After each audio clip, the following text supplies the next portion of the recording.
Spoštovani prijatelji, spoštovane kolegice in kolegi, spoštovani gostje in še posebej spoštovani tisti, ki ste se eni ali drugi naši predhodnici pridružili pred 25 leti. Čas pred 25 leti, ko je nastajala Slovenska demokratska stranka, je bil čas, ko smo Slovenci dokazovali zgodovini, da nismo zamudniki. To je bil čas, ko je padel Berlinski zid, čas, ko so tudi v Evropi prej razdeljeni za železno zaveso postale dovoljene sanje o tem, da narodi, ki niso ali pa nismo imeli svoje države, postanemo gospodar na svoji zemlji. In to so bili časi, ko je tudi tisti del Evrope, ki mu je bila prej svoboda, ki smo mu bili prej svoboda in demokracija zanikani, dobil dostop do obeh vrednot.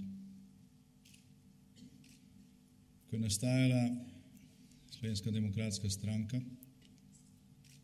je bila Slovenija še globoko v Jugoslaviji, Jugoslavija pa globoko v socializmu in v dolgovih. Kljub temu pa marsikdo ni verjel, da je mogoče. Marsikdo ni verjel, da je ravno zdaj v času življenja njega in njegove generacije nastopil čas, ko lahko tudi Slovenci stopimo z vsem pogumom in z vso pokončnostjo na prizorišče svetovne zgodovine in nastanemo iz naroda nacija. Prvi začetki dejansko niso nakazovali kakšnega tako veličastnega dejanja, kot večkrat pove naša diamantna nagrajenka gospa Vera Ban, so začetki stranke v nekih kletnih prostorih, najetih prostorov v Šiški, z pisalnim strojem, ki ga je sama prinesla tja, ko pravzaprav ni bilo kaj vzeti v roke, ko je bilo strogo formalno gledano organiziranje stranke ali zveze, kot smo se morali na začetku imenovati, še prepovedano oziroma kontrarevolucija. In ko je vse, kar je obstajalo, bila vizija. Ko je dr. Jože Pučnik pustil relativno ugodno življenje in kariero profesorja v zahodni Nemčiji in se vrnil v domovino, čeprav ga je ta prej, ali pa čeprav ga je oblast, pod katero je bila takrat domovina prej pravzaprav izgnala in mu niti ni priznala opravljene diplome, tako da je moral opravljati še enkrat, je bil to znak, da so ljudje, so posamezniki, ki verjamejo v zgodovinsko spremembo. In z nastankom Slovenske demokratične zveze, Socialdemokratske zveze Slovenije in kasneje tudi drugih strank, ki so tvorile čez slabo leto demokratično opozicijo Demos, se je potrdilo neko staro reklo, velikokrat citirano, tudi položeno kasneje v usta enega od ustanovnih očetov Evropske unije, Jeana Moneta, ki je dejal, da nič se ne zgodi brez ljudi, vendar pa nič ne traja brez institucij. Če je ostajala samo vizija v glavah ljudi in se to ne bi oblikovalo v demokratične organizacije, v stranke, ki so se kasneje znale združiti in povezati v Demos, potem ne bi bilo ne demokratizacije in ne slovenske osamosvojitve. Torej, potrebno je oboje, potrebna je vizija, potrebna pa je tudi akcija. Naša stranka je bila v tej akciji na samem začetku, tako da še enkrat iskrene čestitke vsem, ki ste se takrat v tistih časih, ko ni bilo še nikjer v zgodovino zapisano, da bo projekt uspel, pridružili obema našima predhodnicama, ki ste danes tukaj z nami. Mislim, da vsi skupaj zaslužite še en velik aplavz.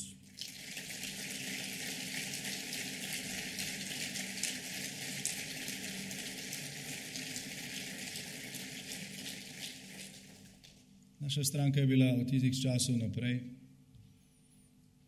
del velikih zgodovinskih dogodkov, najprej skupaj z ostalimi strankami v Demosu na čelu boja za prve večstrankarske volitve.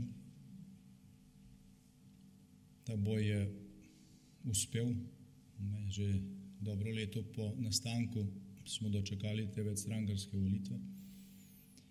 Hkrati s tem bojem pa je bila stranka tudi del vse nacionalnih prizadevanj Slovencev potem, da oblikujemo jasen program osamosvojitve in ga tudi uresničimo. 8. maja bomo praznovali tudi 25. obletnico Majniške deklaracije. Že prej je bilo omenjeno, da je to deklaracijo podpisalo nekaj 100,000 ljudi v državi, v Sloveniji, tudi v zamestu in med našimi rojaki po svetu. To besedilo napisano na slabi strani papirja je vsebovalo vse tiste ključne stavke, ki so odražali zahtevo tistega časa, in teh par ključnih stavkov: želimo živeti v suvereni državi slovenskega naroda, želimo živeti v svobodi in demokraciji, želimo sami odločati o tem, kar ustvarimo. Teh par stavkov je kasneje postalo tudi del volilnega programa Demosa, in s temi stavki so demokratične sile zmagale na prvih svobodnih volitvah, in te volitve so pripeljale do zgodovinskega koraka, ko smo Slovenci prvič sami odločili o svoji usodi na plebiscitu decembra 1990. Naš takratni predsednik dr. Jože Pučnik je po razglasitvi rezultata plebiscita dejal: Jugoslavije ni več, zdaj gre za Slovenijo. In dejansko je takrat naprej šlo za Slovenijo. Razglasili smo jo kot samostojno državo, ubranili smo jo, ko je bila napadena, in trdo smo delali kasneje za njeno blaginjo in za njeno evropsko prihodnost.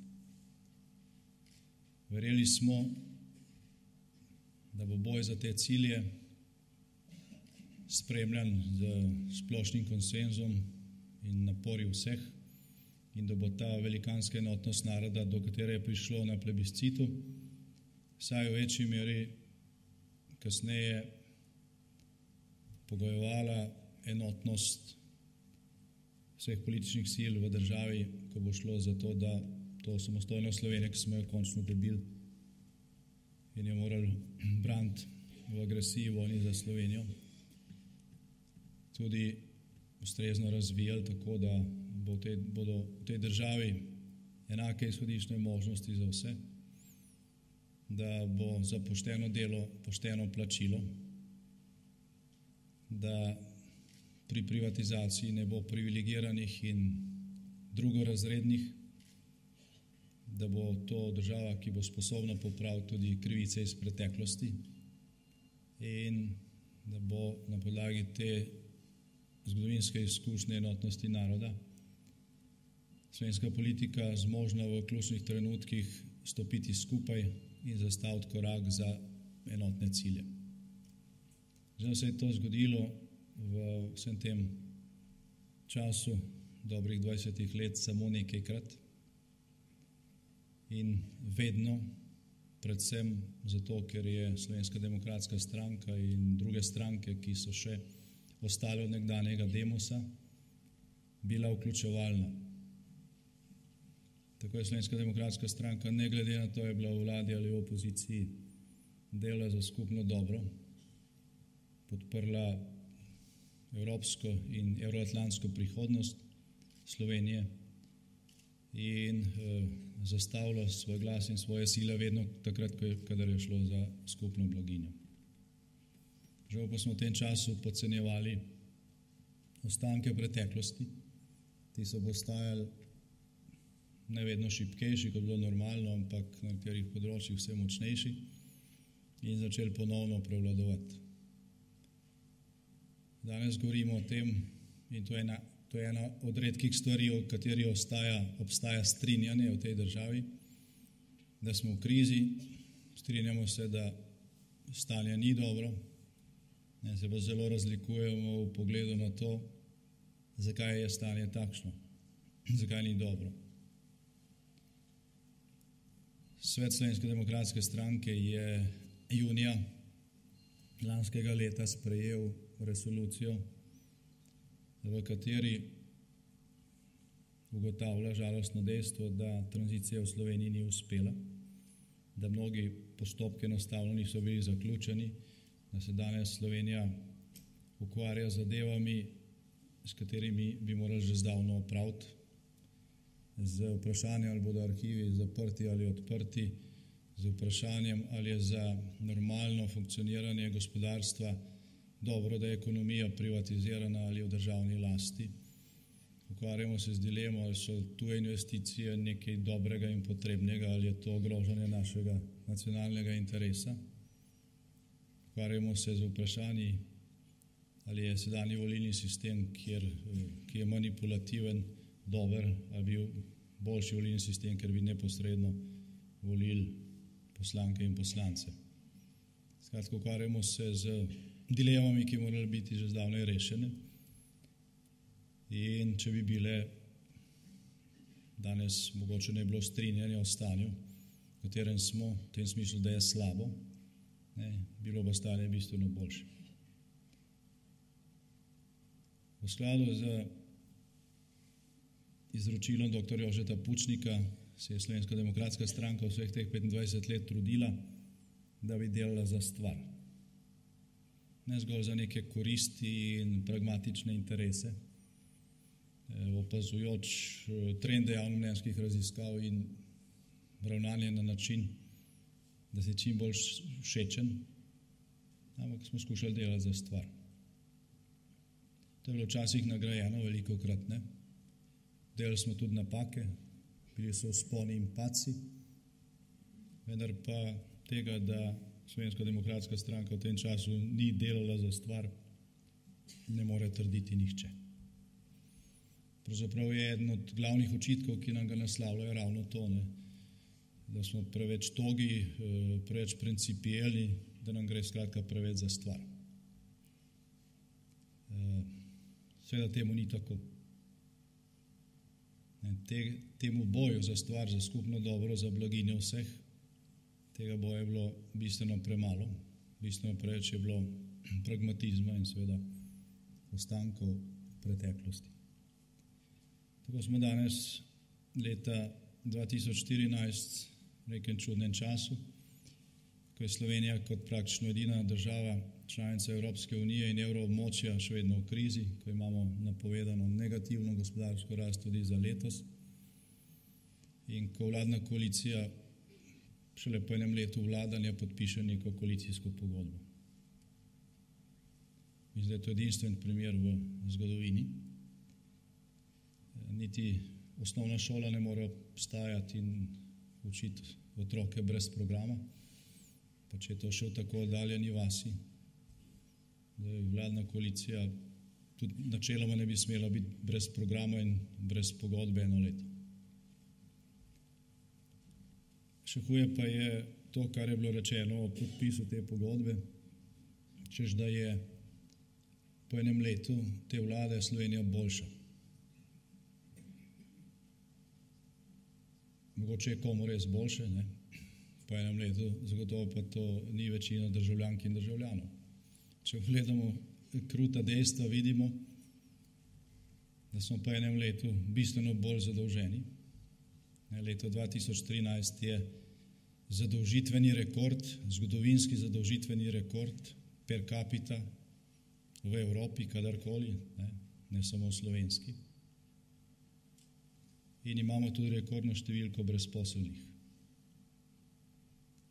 Če je to kriterij ali pa merilo za uspeh, potem lahko že danes rečem, da se bo lahko ta vlada čez eno leto še bolj pohvalila. Bo še bolj uspešna in Slovenija bo še boljša po teh kriterijih, dvomim pa, da se bo to tudi občutilo. Tako da je alternativa nujna.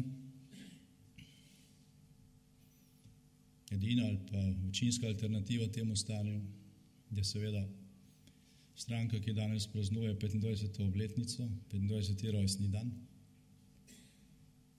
Alternativa temu je tudi vsak v tej državi, ki razmišlja svojo glavo, ne pa z ekrani televiziji, ki velikokrat posreduje zgolj propagando.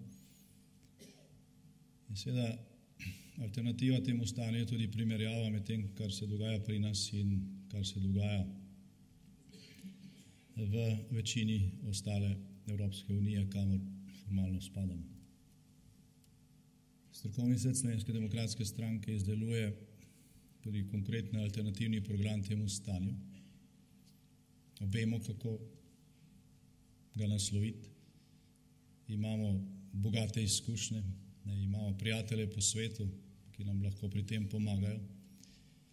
Pravzaprav ima Slovenija danes veliko srečo, da živi v Evropski uniji, ne samo zaradi tega, ker smo prvič v nekem okolju, ko tudi v neto smislu nekaj dobimo, po stoletjih življenja v drugačnem, manj prijaznem okolju, ki smo ga bili deležni Slovenci.